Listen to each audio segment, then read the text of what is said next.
Bom dia, meus caros amigos e amigas. Bom dia, família abençoada, paz e bem.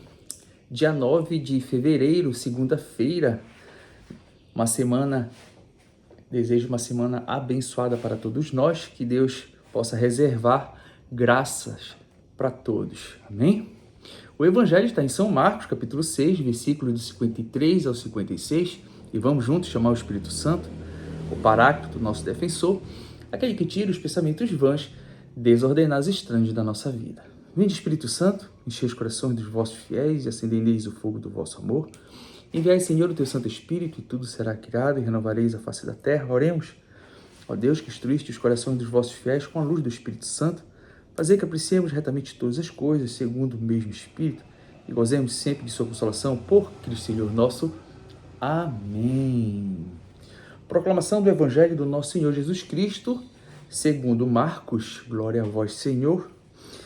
Naquele tempo, tendo Jesus e seus discípulos acabado de atravessar o mar da Galileia, chegaram a Genesaré e amarraram a barca.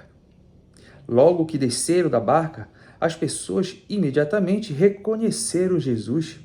Percorrendo toda aquela região, levavam os doentes deitados em suas camas para o lugar onde ouviam falar que Jesus estava. E nos povoados, cidades e campos aonde chegavam, colocavam os doentes nas praças e pediam-lhe para tocar ao menos na barra de sua veste. E todos quantos tocavam ficavam curados. Palavra da salvação, glória a vós, Senhor. Deus existe, está no meio de nós, e por nós se deu numa cruz, para pagar os nossos pecados, entrega dos irmãos.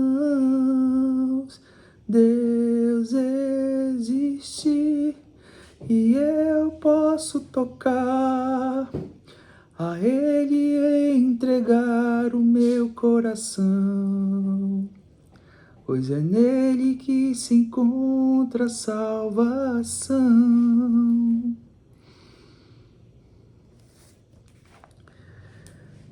Mais uma vez nos deparamos com a presença de Jesus neste Evangelho. São João deixa claro no seu primeiro capítulo do Evangelho, o verbo divino se encarnou e habitou no meio de nós. Ou seja, meus amados, ele veio habitar no meio de nós para nos conceder a salvação. As pessoas eram curadas, os demônios eram expulsos, e Jesus se tornou presente no meio de nós. Podemos ver no primeiro parágrafo que eles atravessaram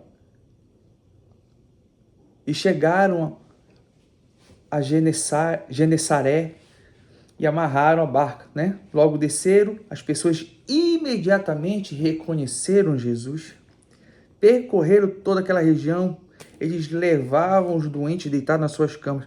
Podemos observar que até hoje a igreja leva os doentes ao encontro de Jesus, porque muita gente diz, eu estou aqui em qualquer lugar, eu posso ir ao meu encontro com Deus.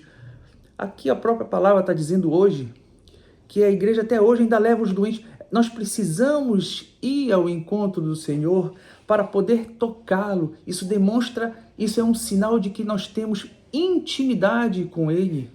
Quando você se lança ao toque, você se encontra na intimidade de Cristo, né? Nós podemos ver que na primeira leitura de hoje, que está em Reis, capítulo 8, né? Dos versículos do 1 ao 9, depois vai de 1 ao 13, a construção do templo de Davi teve uma grande preocupação. Ele dizia que habitava um grande castelo, ou seja, ele habitava num grande palácio. A arca, e o que agoniava Davi é que a arca ficava num local deslocado, um lugar onde não tinha, né? Ou seja, a Arca da Aliança ficava de lado.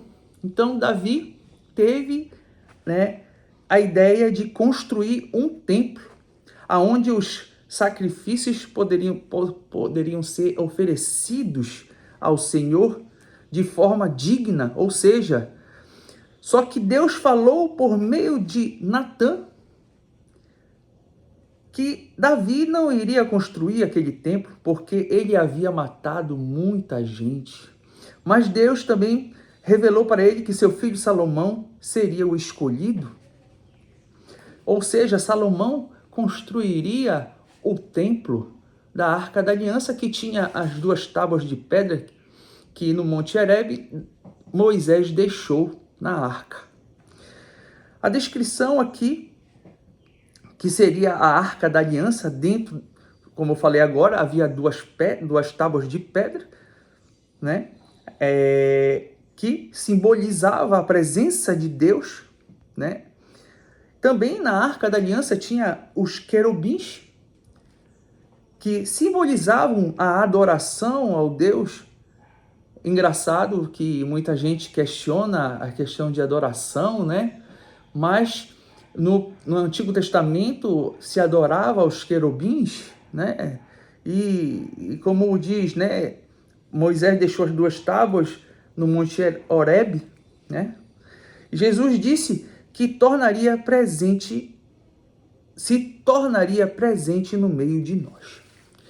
Esta foi uma revelação para todos nós. O Evangelho está dizendo que Jesus se tornaria presente no meio de nós.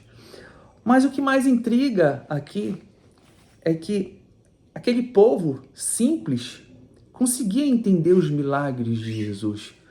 Mas os discípulos, os mestres da lei, os doutores, eles tinham dificuldades, porque o simples se abre com mais facilidade.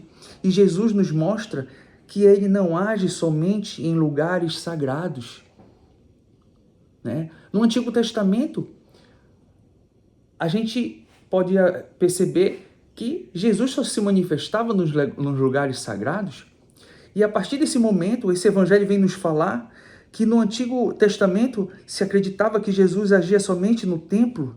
Então Jesus está falando através de nós hoje nesse evangelho que Deus também age na nossa vida cotidiana. Na hora que você está ali lavando a sua loucinha, na hora que o seu filho está indo para a faculdade, ou na hora que o seu marido está saindo para pregar, se você mora em São Paulo, ou pegando metrô, aqui em Belém do Pará está pegando o seu BRT, né? Então Deus age nas pequenas coisas, nas suas pequenas atividades do seu dia a dia, né? Às vezes a gente não entende o jeito de Deus agir porque a gente complica muito com os nossos raciocínios, porque a gente acaba estudando e começa a ter várias... eu digo sempre que o copo vai enchendo e derrama. E a gente tem que esvaziar esse copo para poder entender Jesus. É isso, né? Eu sempre digo que é isso. Ou seja, meus amados, acreditava-se que Jesus agia somente no templo. Então Jesus está falando, Deus age na sua vida cotidiana. Não seja essas pessoas que complicam tudo. A gente quer tudo. E tudo quer uma prova empírica. Ou seja, que Deus corresponda do nosso jeito. Que Deus faça as coisas da forma que a gente pensa. Que Ele se dobre aos nossos argumentos, aos nossos raciocínios. Eu vivo fazendo isso. E quando eu me pego, eu digo, me prostro, Senhor, não, Senhor, desculpa, eu não sou nada, quem sou eu para te pedir para que tu faças isso na minha vida, que tu... né? Então nós temos que saber até como pedir para Deus. Ainda que hoje, também o Evangelho mostra que ainda hoje a igreja leva os doentes a Jesus, como eu falei logo no início, e todos que o tocavam eram curados. Tocar em Jesus significa... O que isso significa, como eu falei? Um relacionamento com Ele. A vida de oração precisa ser séria. Não podemos ter momentos de oração, mas sim uma vida de oração. Que o Senhor te abençoe, te livre e te guarde. Em nome do Pai, do Filho e do Espírito Santo. Amém.